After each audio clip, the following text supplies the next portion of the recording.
The Galactic Senate had long dismissed humanity as a minor species, barely worth mentioning in the grand scheme of interstellar politics. Compared to the towering intellect of the Zelvari, the technological superiority of the Threx Dominion, or the brutal strength of the Varick clans, humans were unimpressive.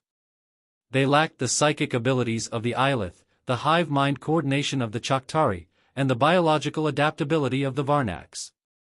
In the vast and ruthless galactic order, humanity was nothing more than a footnote, a struggling species confined to the Sol system, desperately clawing for relevance. They were not invited to the great summits of power, not granted access to the most advanced technology, and certainly not considered a threat. That was a mistake. Captain Elias Grayson had seen it all. As commander of the Ulysses, one of Earth's first deep space exploration vessels, he had spent years watching humanity get pushed aside by the more advanced races. It burned him inside. The so-called enlightened species looked down on Earth as if it were an unruly child, undeserving of a seat at the table. But Elias knew the truth. Humanity was different from the rest. They had something the others lacked, a sheer, unbreakable will to survive against all odds. Right now, however, that willpower wouldn't mean much if they didn't find a way out of their current predicament. Multiple ships incoming, Lieutenant Daria Petrov reported, her fingers dancing over the console. Her voice was calm, but Elias could see the tension in her shoulders. Varick raiders. 5 warships. They're coming in fast. Elias clenched his jaw. The Varick were a warrior species, towering beasts covered in thick armor plating, standing over 9 feet tall. They lived for conquest, raiding weaker species for resources, technology, and slaves. Humanity was still weak in the grand scheme of things, and the Ulysses? It was just an exploration ship, not a warship. Options? Elias asked, glancing at his crew. Daria's response was grim. We can try to outrun them, but they've got speed on us. If they board, we won't stand a chance. Commander Julian Drake, the ship's tactical officer, leaned forward. We could try something unconventional. Elias raised an eyebrow. Go on. Julian smirked. They think we're weak. They see an Earth vessel and assume we'll roll over.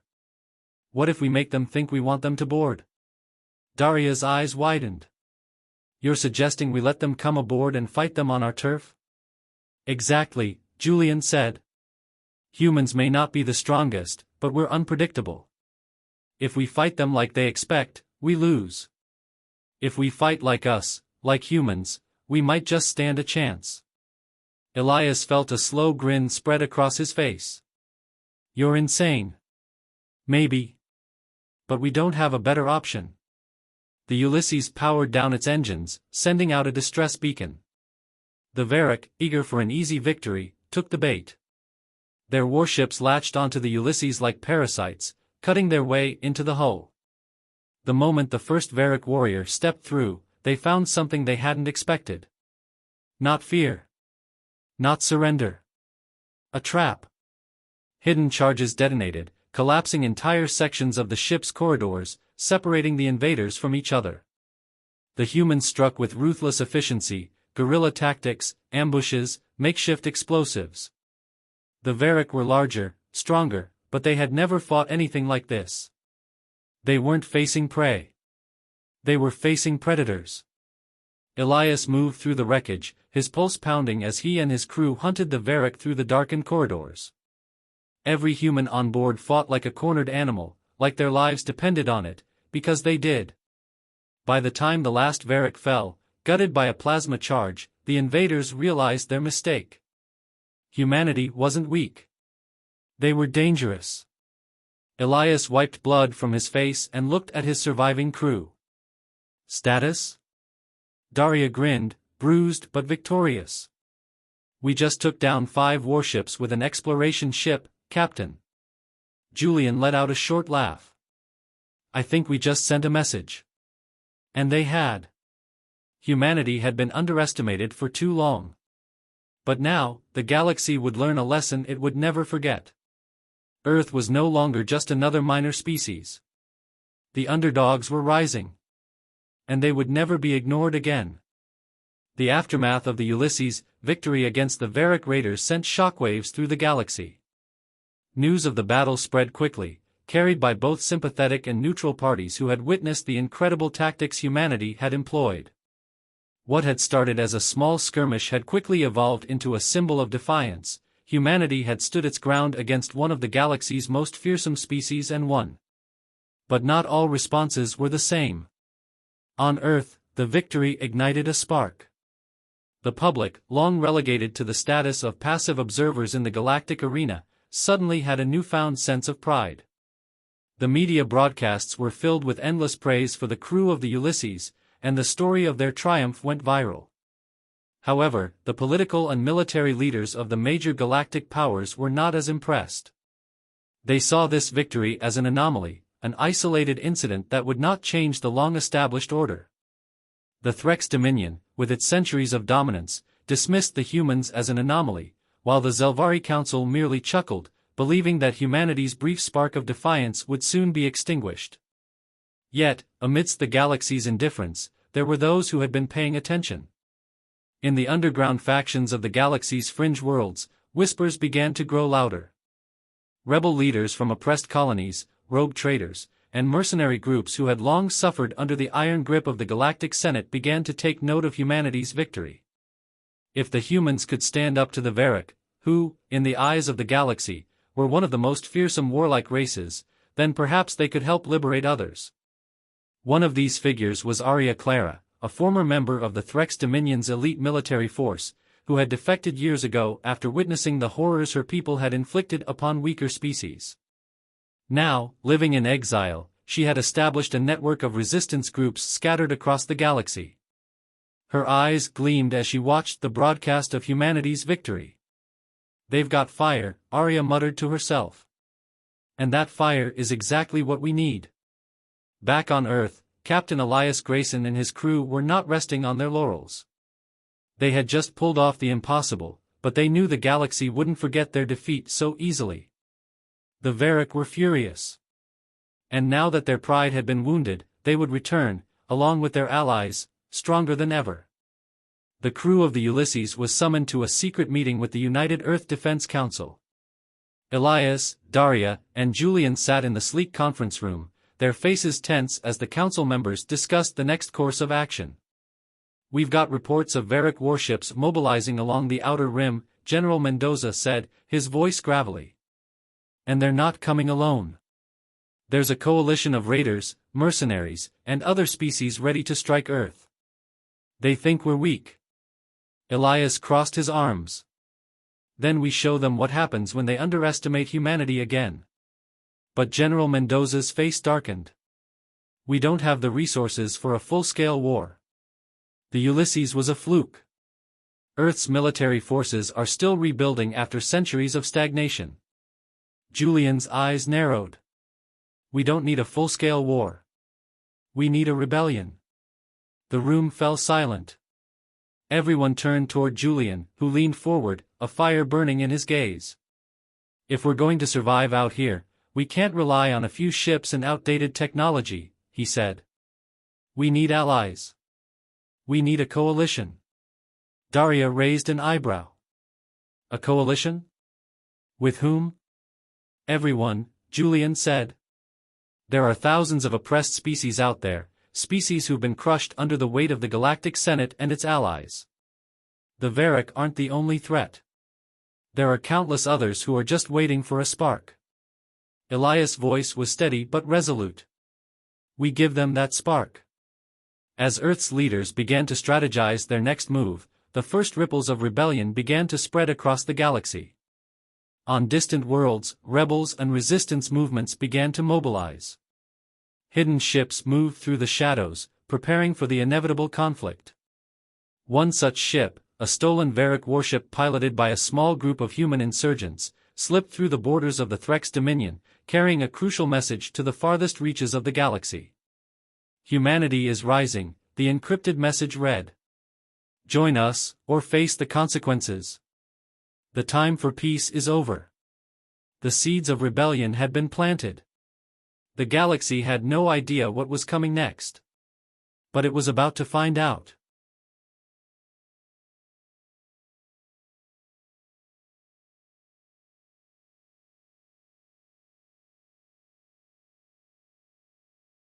The encrypted message sent by humanity's insurgents spread like wildfire through the darkest corners of the galaxy.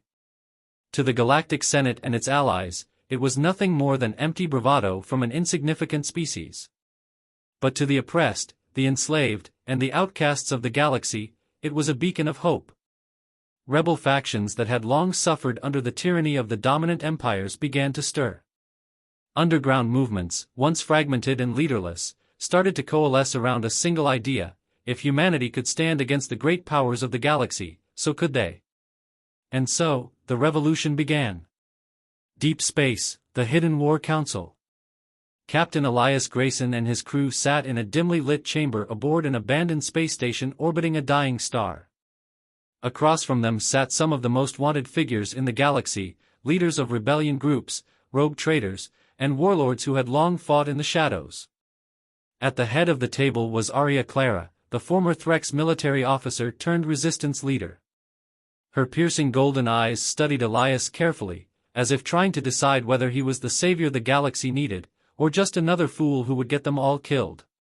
"You ask us to join your war," Arya said, her voice smooth but edged with caution. "But why should we trust humans? You are new to this fight. You do not know the cost of rebellion." Elias met her gaze without flinching. "You're right. Humanity is new to this war. But what we lack in experience, we make up for in something your enemies don't understand." Arya smirked. "And what is that?" Julian Drake leaned forward, his grin sharp. "Desperation." Silence filled the room. Julian continued. "The Galactic Senate, the Threx Dominion, the Varric clans, they've ruled for centuries. They think they're untouchable. But you and I both know that no empire lasts forever. Every great power falls. And when it does, it's never because of strength. It's because they underestimated the desperation of those they crushed under their boots." Arya's expression didn't change, but Elias could see the spark of interest in her eyes. Elias nodded toward the holographic display in the center of the room, where an image of the Threx Dominion's military outposts flickered into view. "We have intel on a supply depot in Threx-controlled space. Weapons, ships, resources. It's heavily guarded, but not impenetrable. If we take it, we arm the rebellion." Elias looked around the room. "If you want proof that humanity is ready to fight, this is it. We take the depot together." The room remained tense for a moment longer, then Arya leaned back and smiled. "You're either incredibly brave or incredibly stupid," she said. "Either way, I like it." She turned to the others. "We hit the depot in 3 days. The battle for the depot." The Threx Dominion supply depot, designated Outpost Omega, was a fortress. Armed patrols, automated turrets, and a fleet of Threx warships surrounded it. It was designed to be untouchable. But the Threx had never fought against humans before. At exactly 0300 hours, the rebellion strike force emerged from hyperspace. The attack came from all directions. Smaller, faster ships darted between the Threx defenses, laying down suppressive fire while human-engineered stealth ships infiltrated the station's outer defenses. On board the Ulysses, Elias watched the battle unfold from the command deck. "Shields holding at 60%, Daria reported. But we won't last long against their capital ships." Elias clenched his jaw. "We won't need to." He activated the comms. "Julian, you in position?" Inside the depot, Julian and his strike team moved through the corridors, taking down Threx soldiers with brutal efficiency. Using human tactics, hit-and-run assaults, explosive traps, and unconventional maneuvers, they overwhelmed the defenders. "We're at the control room," Julian's voice crackled over the comms. "Bringing down the shields now." Outside, the depot's defensive barriers flickered and collapsed. "Now!" Elias shouted. From the darkness of space, Aria's forces unleashed a devastating bombardment, obliterating the last of the Threx defenses. Within minutes, the battle was over. The depot belonged to the rebellion. The war has begun.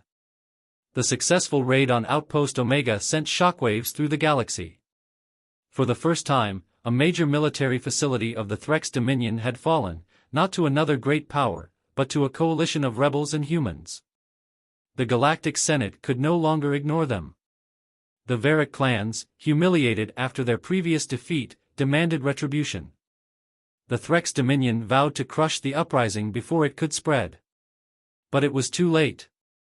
The underdogs had drawn first blood. And now, the war for the galaxy had truly begun. The fall of Outpost Omega sent shockwaves through the galaxy. What had once seemed impossible had become reality. A rebel coalition, led by humans, had struck a crippling blow against one of the galaxy's most powerful empires. The Threx Dominion, humiliated and furious, wasted no time in preparing their response. But the repercussions were even bigger than Elias Grayson and his crew had anticipated. Galactic Senate, Emergency Session. The Galactic Senate convened in the grand chambers of the Core World Citadel, a colossal structure that loomed over the capital planet of the Threx Dominion. The atmosphere was electric with outrage. Representatives from the dominant species of the galaxy shouted over one another, their voices laced with anger and concern. "This cannot stand," bellowed High Chancellor Velker of the Threx Dominion. His reptilian eyes burned with fury. A minor species, humans have led an attack on sovereign Dominion property. This is an act of war. The Dominion's failure to defend its own assets is hardly our concern, sneered Councillor Zyler of the Zelvari. Perhaps your security is weaker than you'd like to admit. Velker's clawed fist slammed into the podium, cracking the stone beneath. You will be concerned when these insurgents set their sights on your territories. If humanity is allowed to spread this madness, rebellion will burn through the entire galaxy like a plague. A murmur spread through the chamber. Despite their arrogance, many of the ruling factions knew Velker was right. For centuries, the great empires had crushed resistance with ease, but this was different. Humanity had accomplished what no one else had. They had turned the tide. Finally, Supreme Chancellor Arvek of the Galactic Senate raised a withered hand, silencing the debate. His voice, calm yet edged with steel, carried throughout the chamber. The Dominion shall have its revenge. A fleet will be dispatched immediately to annihilate these rebels, and remind humanity of its place. The trap closes. Deep in an asteroid field on the edge of contested space, the rebellion was celebrating its victory. The captured depot had provided them with much-needed weapons, supplies, and most importantly, hope. But Captain Elias Grayson wasn't celebrating. Seated in the command room of the Ulysses, he stared at the latest intelligence reports, his gut twisting. Something wasn't right. Julian Drake, his tactical officer, stood beside him. You look like a man expecting bad news. Elias didn't look up. That's because I am. He pointed at the holographic display. The Threx Dominion should have retaliated by now. They don't let attacks like this slide. So why the delay? Julian frowned. Maybe they're just regrouping? Elias shook his head. No. They're waiting for something. Just then, Daria Petrov rushed into the room, her face pale. We've intercepted a transmission. The Threx fleet, hundreds of warships, is en route. Elias stiffened. Coordinates? Daria hesitated. Here. Silence. Julian cursed under his breath. They're not retaliating, they're exterminating. Elias' mind raced. The rebellion was still fragile. They had won a battle, but they couldn't survive a full-scale war, not yet star. If they stayed, they would be annihilated. We need to evacuate, Elias said. Now. Fight or flight. The rebellion scrambled to evacuate, but it was too late. The Threx fleet emerged from hyperspace like a storm of death, their massive warships blotting out the stars. Alarms blared throughout the rebel fleet. "This is Admiral Sarek of the Threx Dominion," came a booming transmission. "Surrender now, and you will be granted a swift execution. Resist, and you will suffer." Elias stood on the bridge of the Ulysses, his face grim. "We can't outrun them," Daria said. "They have us surrounded." Julian cracked his knuckles. "Then we break through." Arya Clara appeared on the comms, her expression hardened. "We'll hold them off as long as we can. But if humanity has any miracles left, now is the time." Elias took a deep breath. Then he did what humans did best. He improvised. "Julian, how much firepower do we have?" "Enough to piss them off, but not enough to win." Elias grinned. "Then let's piss them off." The human gambit. The battle erupted in an instant.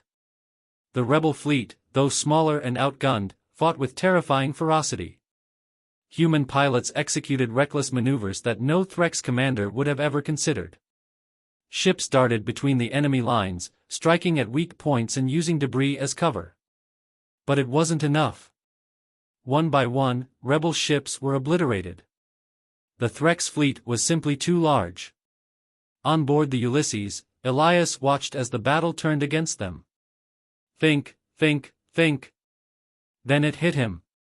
"Daria, scan the asteroid field. Find me the biggest rock in there." She blinked but did as ordered. "Got one." A dense, iron-rich asteroid, about 3 times the size of a battleship. Elias smirked. "Perfect. Julian, we're going to turn that asteroid into a battering ram." Julian's eyes widened. "You're insane." Elias grinned. "Exactly." Using their ship's tractor beams, they accelerated the asteroid toward the Threx fleet. It moved slowly at first, but once it gained momentum, it became an unstoppable force. The Threx admiral realized the danger too late. The asteroid smashed into the heart of the fleet, shattering warships like glass and triggering massive explosions. The chain reaction sent fire and debris rippling through their ranks, throwing the entire fleet into chaos. Seeing their chance, the rebels launched a final push. The once impenetrable blockade broke. The rebels escaped into hyperspace, their losses heavy, but their spirits unbroken. The galaxy takes notice. The Threx Dominion had thrown everything they had at humanity. And still, humanity survived. The legend of the Ulysses spread across the stars, inspiring countless others to rise against their oppressors. Even species who had once ignored humanity began to question whether they had underestimated them. For the first time in history, the galaxy realized that humanity was not just a minor race. They were a threat. And the war had only just begun. The rebellion had escaped. The Threx fleet, despite its overwhelming strength, had been humiliated. The name Ulysses was now whispered in the halls of power with a mixture of fear and fury. But victory had come at a cost. The rebellion was in shambles. Their forces were scattered. Their resources, stretched thin. And worst of all, the full weight of the Galactic Senate was now upon them. Humanity had proven it could fight. Now, it had to prove it could survive. A galaxy on edge. Across the galaxy, the aftershocks of the battle rippled through every major faction. On Earth, news of the Ulysses' daring escape sent the planet into a frenzy. No longer was humanity a mere spectator in the great game of empires, they were players now. And that meant every human world, colony, and outpost had just been marked as a target. On the core worlds, the Galactic Senate convened in a closed-door emergency session. What had started as an effort to crush a minor rebellion had now spiraled into something far worse. "We must escalate our response," growled High Chancellor Velker of the Threx Dominion, still seething from his fleet's failure. "We underestimated these humans once. We will not do so again." The Zelvari Counselor, Xyler, tapped their slender fingers on the table. "You wish to escalate? Very well. The humans may have evaded your fleet, but they cannot run forever. If we cannot crush them with warships, we shall strangle them with politics. An eerie silence filled the room. "What do you propose?" Chancellor Arvek asked. Zyler's lip curled into something resembling a smile. "An edict of extermination." The room tensed. The Edict of Extermination had only been invoked 3 times in the history of the Galactic Senate. It was a declaration that branded an entire species as outlaws, stripping them of any rights, protections, or diplomatic standing. It was not just a war declaration, it was a death sentence. Velker's expression twisted into something cruel. "Let it be done." And with that, humanity was marked for annihilation. The fugitives of the galaxy. Word of the Senate's decree spread fast. Within days, every major empire began mobilizing. Human colonies found themselves abandoned, no trade, no aid, no alliances. Neutral species, once willing to negotiate, now turned their backs. The Galactic Senate had made it clear, aiding humanity was a crime punishable by death. And so, humanity became a species on the run. On board the Ulysses, the crew gathered in the war room. A grim silence filled the air as they absorbed the weight of what had just happened. "They didn't just declare war," Julian said, his voice low. "They've declared genocide." Daria clenched her fists. "So what do we do? Surrender? Lay low?" Elias Grayson looked at his crew, his expression unreadable. "We do what humanity has always done." He placed both hands on the table and leaned forward. "We adapt. We survive." Julian smirked. "And we make them regret ever coming after us." A desperate alliance. Survival, however, required more than just grit. The rebellion needed allies, and fast. Aria Clara had contacts, fringe world smugglers, black market traders, and outcasts who had no love for the Galactic Senate. But they were not enough. "If we want to win this war, we need real allies," Aria said. "Not just scavengers." Elias agreed. The problem was that every major faction was either hunting them or too afraid to help. Except for one. There was a species known as the Dkari, nomadic warriors who had refused to bow to the Galactic Senate for centuries. They were scattered, existing in hidden enclaves, but their fleets were among the deadliest in the galaxy. They had never taken sides before. Elias intended to change that. The trial of the Dkari. The Ulysses made its way to a barren moon on the fringes of space, where a Dkari warband was rumored to operate. Their leader, Warfather Coral, was as ruthless as he was honorable. The meeting was tense. "You come to us with nothing," Coral growled, towering over Elias. His species, standing over 7 feet tall with thick, armored hides, made even the Threx look small. "No ships, no empire. Just words." Elias held his ground. "You've survived for centuries by staying neutral. But neutrality won't save you forever. The Galactic Senate won't stop with humanity. They will come for you next." Coral bared his fangs. "And why should I believe you?" Elias smirked. "Because humans don't lie when our survival is on the line." The Dkari leader studied him for a long moment. Then he chuckled. "Very well, human. If you want our alliance, you will have to earn it. The right of combat." The Dkari did not trust words, they trusted action. If Elias wanted their fleet, he had to prove humanity's strength in the only way the Dkari respected, a battle to the death. Elias accepted. The fight took place in a massive arena carved into the rock of the barren moon. The Dkari warriors surrounded the combat ring, chanting as Elias stepped inside. His opponent was a hulking Dkari warlord, nearly twice his size. The fight was brutal. Elias was faster, but the Dkari was stronger. Blow after blow landed, bones cracked, blood spilled. But humans had one thing the Dkari didn't, a refusal to quit star. Elias fought with everything he had. And when his opponent made a fatal mistake, Elias exploited it, bringing the warrior down with a move no Dkari had ever seen before. The arena fell silent. Then Coral laughed, a deep, booming sound. You fight like a cornered beast, he said. I respect that. He turned to his warriors. The D'Kari will fight alongside humanity. The war takes shape. With the D'Kari fleet now at their side, the rebellion gained its first real power.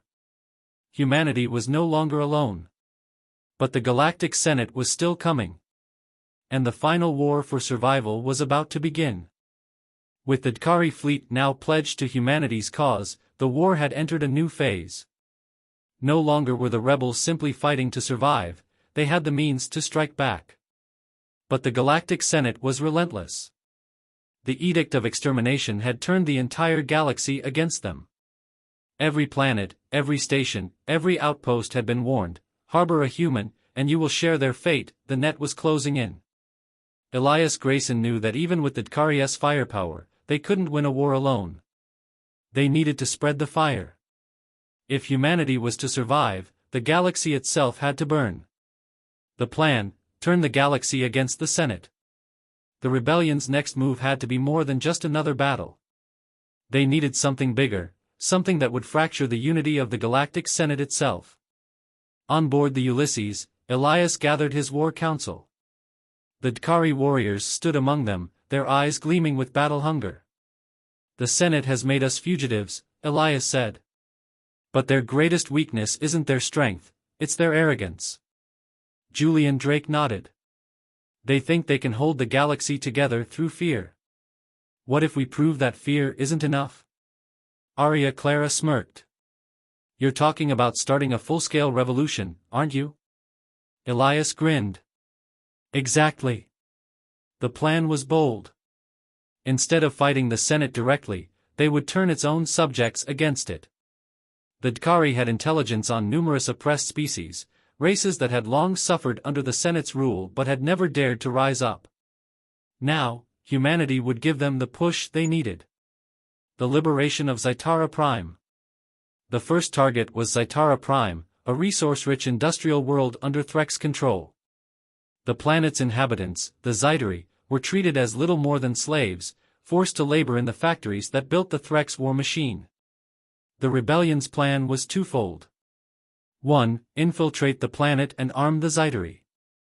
2. Destroy the central control hub, severing the Threk's hold over the planet. With D'Kari shock troops at their side, the rebels launched a daring stealth operation, slipping past planetary defenses under cover of darkness. Elias, Julian, and Arya led the ground team, making their way through the factory districts, spreading weapons and whispers of freedom. When the time was right, they struck. Explosions rocked the capital city as the Zaitari, armed and enraged, turned on their overlords. The Threk's garrison fought back, but they had grown complacent, used to ruling through fear, not battle. The Zaitari swarmed them, outnumbering them 20-1. By dawn, the Threk's forces had been driven from the planet. The First World had been liberated. And the message was clear. The rebellion had begun. The Senate's response: total war. News of Zaitara Prime's fall spread like wildfire. Across the galaxy, other oppressed worlds took notice. Whispers of rebellion turned into action. Uprisings broke out on a dozen planets. Some were crushed swiftly. Others, especially those armed by the rebels, held their ground. The Galactic Senate could no longer ignore the crisis. In a desperate bid to regain control, they deployed their most feared weapon, the Praetorian fleet, an elite armada that answered only to the Senate itself. Unlike the Threk's Dominion's forces, the Praetorians were disciplined, ruthless, and utterly loyal. They were given a single directive. Crush humanity. Crush the rebellion. Leave nothing standing. And leading them was Grand Marshal Vena, a cold, calculating warrior who had never lost a campaign. Her first target? The Ulysses. The hunter becomes the hunted. The Ulysses and the rebel fleet had barely recovered from Zaitara Prime when the Praetorians arrived. It wasn't an attack, it was a slaughter. Vena had studied the rebels, learned their tactics. Instead of engaging them in open battle, she used hit-and-run strikes, forcing them to stay on the move, denying them the chance to resupply or regroup. The rebellion, once growing, now found itself on the brink of collapse. On board the Ulysses, tensions ran high. "We can't keep running forever," Julian muttered. Daria slammed a fist on the table. "Then let's fight them head-on." Elias shook his head. "No. That's what they want." He turned to Arya. "What do we know about Vena?" Arya frowned. "Brilliant tactician. Predictable? No. But methodical. She doesn't take risks." Elias grinned. "Then let's force her to." The ambush at Tarsus Rift. Instead of running, the rebels set a trap. They leaked false intel suggesting that the rebellion was regrouping at Tarsus Rift, an abandoned sector littered with derelict warships and unstable asteroid fields. It was the perfect killing ground. When the Praetorian fleet arrived, expecting to wipe out the rebels, they found themselves caught in a deadly web. Hidden mines detonated, crippling their lead ships. The D'Kari fleet emerged from the asteroid fields like predators, ambushing the Praetorians in brutal close-quarters combat. The Ulysses led the charge, striking at the heart of the enemy formation. Even Grand Marshal Vena was caught off guard. By the time she ordered a retreat, nearly half her fleet had been destroyed. A dangerous victory. The ambush at Tarsus Rift marked the rebellion's first major victory against the Senate's elite forces. But the cost was high. The rebels had lost ships, soldiers, and valuable allies. The war was far from over. Yet, for the first time, the Galactic Senate itself began to fear. Humanity had not only survived. It had become unstoppable. And Elias Grayson had one final move to make, the move that would shake the entire galaxy to its core. The next target? The heart of the Galactic Senate itself. The war had reached its final stage. What had begun as humanity's desperate struggle for survival had turned into a full-scale galactic revolution. Uprisings had erupted on 100 worlds, fueled by the rebellion's victories. The once mighty Galactic Senate, which had ruled with an iron grip for centuries, now stood on the brink of collapse. But Elias Grayson knew that as long as the Senate remained standing, the war would never truly end. One last battle remained. One final, impossible mission. Humanity would take the fight to the heart of the enemy. The plan: strike at the core. The Galactic Senate's stronghold was a massive artificial world known as Senatera Prime, a fortress in space, protected by planetary shields, defense grids, and the remains of the Praetorian fleet. It was the most heavily defended place in the galaxy. But Elias had no intention of launching a full-scale assault. The goal was not to destroy Senatera Prime. It was to shatter the illusion of the Senate's invincibility. If they could land a strike team inside, take control of the central communication network, and broadcast the Senate's crimes across the galaxy, the remaining factions would turn on them. The war wouldn't be won by force, it would be won by truth. There was just one problem. They had to get past the Senate's defenses first. Breaking the gate. The rebel fleet, now an alliance of humans, D'Kari, and liberated worlds, made its final approach. But waiting for them was the largest armada ever assembled. The Senate had recalled every last warship, every last soldier, for one final stand. The battle that followed was chaos. D'Kari warships slammed into Threx dreadnoughts, their boarding parties tearing through enemy crews. Zydari strike teams disabled weapons platforms, while human pilots wove through the battlefield, striking at key vulnerabilities. But the defenders were relentless. The rebels were outgunned, outnumbered, and running out of time. Then, the Ulysses made its move. Using stolen clearance codes, the ship bluffed its way through the outer perimeter, slipping past the worst of the fighting. But once inside, alarms blared. Grand Marshal Vena had seen through the deception. Senatera Prime's defenses turned inward, and the Ulysses was caught in a kill zone. Elias had planned for this. "We're not getting out of this one," Julian muttered, gripping the controls. Elias grinned. "That's fine. We don't need to escape. We just need to finish the job." The final gambit. The strike team, Elias, Julian, Arya, Daria, and a squad of elite Tkari warriors, breached the station under heavy fire. The halls of the Senate, once a place of diplomacy and order, became a war zone. Arya fought like a phantom, cutting down enemy officers before they could even react. Julian and Daria covered the approach, gunning down guards with ruthless efficiency. The Tkari tore through the defenders, unstoppable in their fury. At the center of the stronghold lay the core chamber, the Senate's primary communication hub.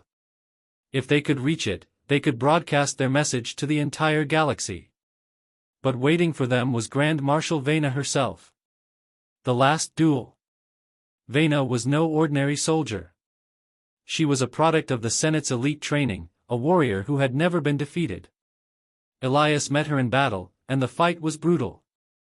Blades clashed, fists struck, blood spilled. But while Vena was a perfect warrior, Elias was something she was not. He was human. He fought dirty. He adapted. And in the end, when Vena made the slightest miscalculation, Elias struck. She fell. The path to the core chamber was open. The truth unleashed. With the last defenses down, the team activated the broadcast beacon. The crimes of the Galactic Senate, the forced labor camps, the massacres, the genocidal decree against humanity, were transmitted across every world, every station, every ship. And the galaxy reacted. Factions that had once stood by the Senate now turned against them. Loyalist fleets mutinied. Slave worlds revolted. The illusion of order collapsed. The Galactic Senate had ruled through fear. But now, they were the ones afraid. The end of the old era. As chaos erupted, Elias and his team fought their way back to the Ulysses. The once great Senate crumbled around them, its members fleeing in panic. Their fleets, leaderless and divided, fell apart. And with one final push, the Ulysses escaped into the void. The war was over. Humanity had not only survived. It had changed the galaxy forever. Epilogue, a new dawn. The Galactic Senate was no more. In its place, new alliances were formed. Free worlds banded together, forging something better, something built not on fear, but on unity. And humanity? They were no longer underdogs. They were legends. Elias Grayson stood on the bridge of the Ulysses, looking out at the stars. They had fought. They had bled. They had won. But their story was just beginning.